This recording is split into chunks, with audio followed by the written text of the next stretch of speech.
It's interesting. Marriage has changed a lot as well. It used to be that divorce rate was the thing everyone kind of focused on. Typically 50% of marriages end in divorce, and that's still a very real thing. But what's very interesting, and I don't know if you've noticed, but as culture has continued to grow and to change, now what we're seeing is a lot of couples just don't even get married.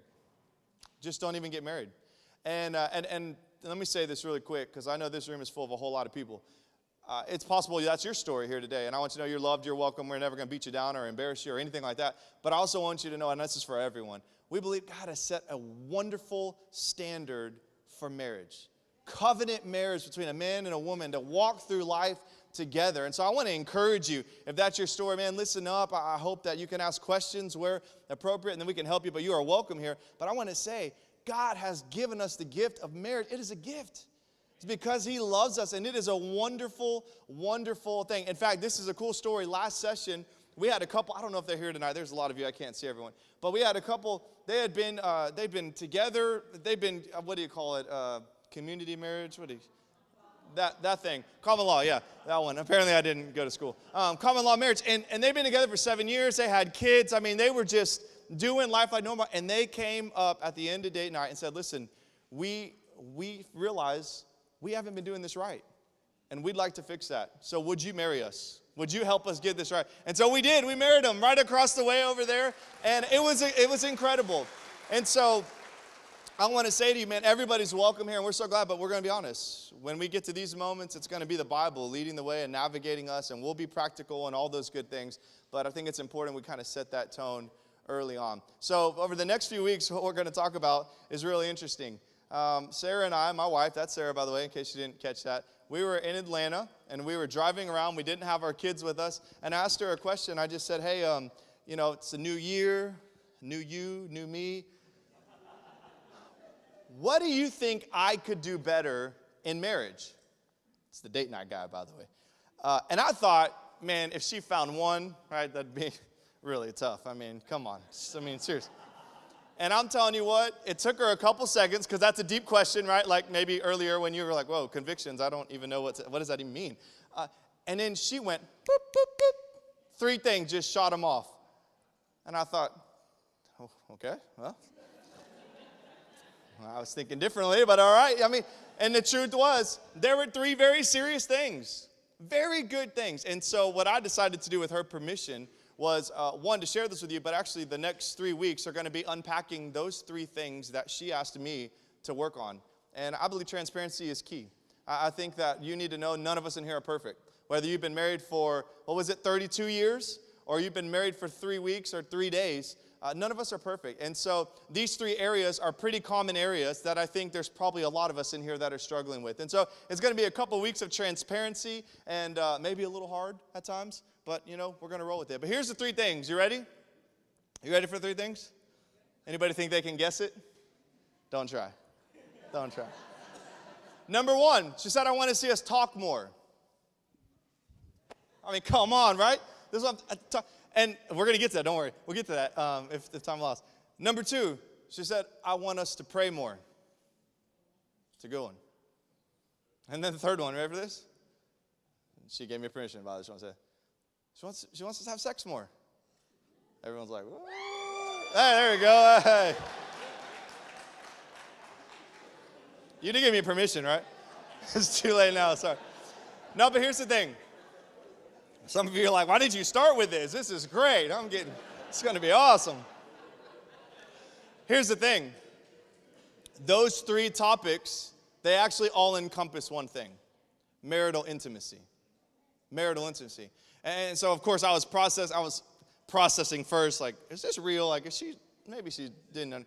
And I realized, you know what? It's actually the real area is marital intimacy. So that's what I want to focus on over the next couple weeks. Now, we'll only get so far tonight, but let me share a couple of thoughts just on intimacy in general. First, marital intimacy is not just sex. Okay? Sorry, guys. There's more to it. All right?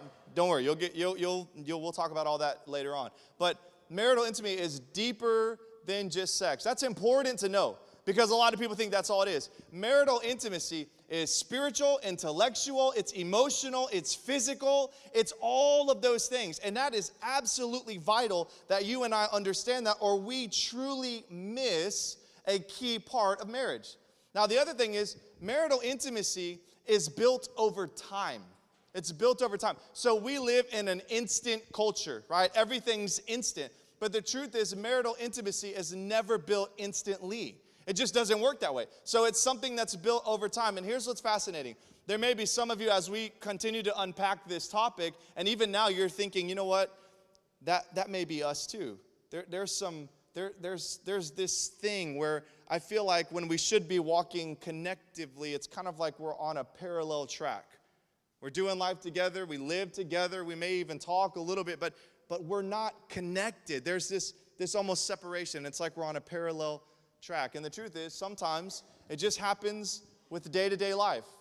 Work gets crazy. If you have kids or multiple kids, it can be tough to just put each other first. And sometimes it's on purpose. We don't like to admit this, but sometimes we hold back intimacy in the different areas for payback, to kind of get back, or because we're frustrated about something. But the truth is, God's given marital intimacy to you and I as an incredible gift that no one else gets to experience outside of the gift of marriage. So God has given us this gift. We have to understand its beauty, but also its intricacy.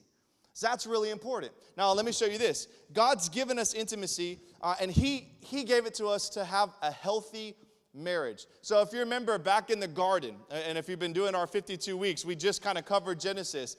If you remember back in the garden, man was alone, right? And God said, that's not good. And all the men said, amen, right? It's not good. Trust me, just look at single guys and you go, yes, definitely not good. You need help, brother. You need help. God said it's not good, and so He brought woman, right? Why did He call her woman? Because when He saw her, He goes, whoa, man, just kidding. All right, no more of those, promise. But he brought to Adam, He brought to man a woman, a partner to do life with. But then He says something very interesting. He says they were, remember, naked and unashamed. They were naked and unashamed. Now, this is interesting because, of course, our first thought is, oh, this is about sex. This is about sex. And there's a part of that, but it's deeper. When He says they were naked and unashamed, what He is saying, and what He's saying to you and I as we walk through marriage, and for those of you that are engaged coming soon, what He's saying is marriage is given to us as a grace of life. And it is the most intimate human relationship you and I will ever have. In fact, your spouse is probably and should probably be the only person that knows absolutely everything about you, from the inside to the outside.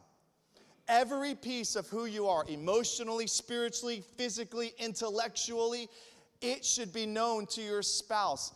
That is what it looks like to live naked and unashamed. Some of you are like, this is really awkward. You keep saying naked. Just use a different word. The reality is, though, that's what marriage is. There's no secret. There's total freedom. When Adam and Eve walked around the garden, it was because there was no sin. There was no barrier. There was no need for one because everything was pure.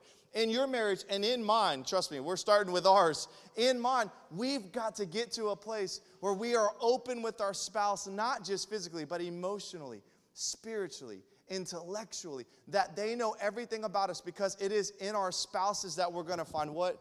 Grace. It's probably only in your spouse. Everyone else, some of you right now, you're judging me for the things I just said to you. Right? In this world, it's hard to find people that will walk with you through thick and thin, but your spouse is God's answer to that. Now, so as we were talking, Sarah and I, I thought you ran away. I was like, team effort. But as we were talking, so the first thing we thought is we want to talk about this emotional intimacy. And so I told her, listen, I'm just going to encourage everyone, hey, work on emotional intimacy and you'll be good. And talk more, right? Talking is how we get to emotional intimacy. It's something you got to talk out so you get to the deep feelings. I said, if I just say that, encourage them, they'll be good. And she goes, no. You need to actually give them some tips on how to do this. And I thought, no, I think we can. She looked at me and I said, I'm with you. Gotcha. We're going to give some tips. So I want to show you something really quick. This is the 5 levels of communication. 5 levels of communication. And I'm kind of rapid firing through this for time's sake. But let me share these 5 with you. I think these will be helpful. Number 1, hallway talk. What's hallway talk? Hallway talk's when you walk in the room and you go, hey man, how are you doing? I'm doing great, awesome. And the truth is you have no idea how that person's actually doing and you're not interested. You're just saying hi, but you're being polite, right? It's the nice thing to do. Is Stephanie here? Tannen? Okay, I'm gonna tell this story quickly. I made a mistake. I'm admitting it to you tonight. So Stephanie and Tanner over here, stand up, wave to everybody real quick. They lived with us for a few months we had an upstairs room that we gave to them while when they just got married. And I told Stephanie's sweet. She wants to say hi all the time, how you doing, talk. And at my home, I try to be comfortable. Anybody like that? You don't really want to talk, you decompress, right? So I told Stephanie, listen, we're going to have a talk. Because every time you come home, you always come in and you say hi, how you doing, you want to talk, and sometimes I don't want to talk. So I gave her this analogy, which was horrible, but I'm just going to be honest and transparent. I said, you now live here, so you're like part of the house. So I said, here's how it works. I don't go up to the refrigerator and say, hey, how you doing? Because the refrigerator's part of the house. So I said, from now on, don't even worry about it. Walk in, just go straight up to your room, and we're all good. And I remember her face was like, I don't even know what to do with that. And so it took me, I don't know however long it's been, 3 years, to finally realize that wasn't good. And here's why. Okay, maybe I kind of knew, but I was playing it out because I wanted my space. But here's the deal. Hallway talk is actually valuable. Even though the talk is still really simple and really subtle and it's not very deep, it recognizes that someone's there. And that's what Stephanie was doing. She was always making sure that I knew that she recognized that I was there. And I was just a jerk, right? Because I wanted to be alone, all right? I'm sorry, okay? I make a good Adam, alone and isolated. That's how I live my life. So hallway talk. Now the second type is reporter talk. That's for the guys, pretty much. It's when you give only the details. The who, what, when, where, why. An example, you come home and you say, hey, honey, I heard we lost the dog. Did you find the dog? Wife goes, yes, the neighbors had the dog. They found it. He's alive. Great. And he goes, that's awesome. Got the details. Thanks. Have a good day. Right? The who, what, when, where, why, that's all I need. It's not a bad thing, but listen, for some of us, that's where our communication may stop. That's what we're getting at. What level are you at? Be careful there because you're missing some depth to your relationship. Here's number 3. Intellectual talk. This is the kind of talk where you say things like, here's what I'm thinking. Okay, here's what I think, babe. Let's use a kid illustration. Let's say that Junior, your son, you come home and you say, honey, listen, if Junior does not get his grades up, I don't think he should get a car. Probably shouldn't get a car anyway, but I'm just saying. If Junior doesn't get his grades up, I don't think you should get a car. You gave your opinion. You didn't share emotion. You didn't share deep truth, but you gave your opinion. You took that conversation one step further. That's intellectual, okay? These 3 are kind of similar. Here's the last 2, the depth. Number 4, emotional talk. Emotional talk. Okay, so now we're sharing our feelings. Guys, relax, okay? Loosen up. It's okay. Now we're sharing our feelings. This is how that made me feel. Okay, and all the guys are like, man, week 1? Seriously? We got to do Emotional talk is key, and it is usually a pretty big jump from intellectual to emotional, right? The intellectual and below, it's easy, it's quick, you're in, you're out, but this is where things start to get serious. So here's an example. Sometimes you'll share the emotion, but not all the details. So right now, you may be thinking, you're going to get in your car and you go, that pastor guy, he spoke way too long. Way too long. And really what you're thinking, this is mean, but really what you're thinking is, he actually convicted me with something that he said, and I didn't like it. So therefore, we were there way too long. Now, that was a made-up story. Don't relax.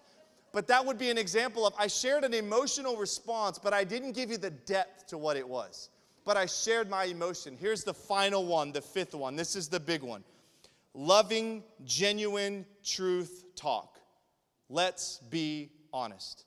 And this is an example of what Sarah and I did in the car in Atlanta. Unbeknownst to me that it was going to be the springboard into the next few weeks together. But when we got serious, you know what happened? It hurt, didn't it? You don't know, but I'll tell you, it did. Because I thought I didn't really think I was perfect, but I thought things were good. And I realized there were 3 major categories that we got to work on. But what it took was for us to get to a vulnerable place. See the connection? Naked and unashamed. We had to get to a vulnerable place where we were willing to talk about something that we wouldn't normally talk about, but by doing it, look at the progress we've been able to make. Now, we're still working on those three. She's probably shaking her head right now. We're still working on those three, but because it came out in the open, guess what? Now we get to make progress. So this is a snapshot of how we can take a few steps to get closer on an emotional intimacy level. It's a beautiful thing. It's a little tough. It takes some talking. But I'm telling you, and some of you know this, if you will do this, slowly take your steps, figure out where you're at, and go forward, I'm telling you, what waits for you is this beautiful freedom, because there's nothing hidden from your spouse. There's nothing they don't know. And they can walk with you in the good times and the bad because they know everything. It's a beautiful thing. By the way, this is why this time together is so important for us. These are going to be conversations we probably won't do on our own. It's going to be encouraging because you're going to look around and go, man, look at how everyone's doing this together. This is so fun. Hopefully you're thinking that. When we do it together and we hold each other accountable and you get these relationships going and you're having FaceTime, that's the beauty of this whole thing, this date night opportunity, is that we get to grow closer. And while we're doing that, guess what we're doing? Some of you might remember this. Whoa, that didn't work out. Watch this. Do y'all remember this? Half of you don't. By the way, 157 of you are brand new. Welcome. Marriage, last thing and then we're done. Marriage is like a box, right? Remember this? The marriage box. What happens when we get married? We think, oh, this is going to be awesome. I get to open the box of a friend, sex, more money because there's two incomes. All these different, you're thinking of all the great things that you're going to come, and you just cannot wait till your wedding day so that you can open this box. And guess what? When you get married, you open the box, and what's in it? It's empty. Why? Because marriage is not a gift that you open. Marriage is better thought of as a box that you are filling up every day. With every act of love and every conversation and every time you spend time together, you are filling that box. And guess what? Here at Date Night, you're going to get some free opportunities to fill up your marriage box. So that way, over time, you can make those necessary withdrawals in the good times and in the bad.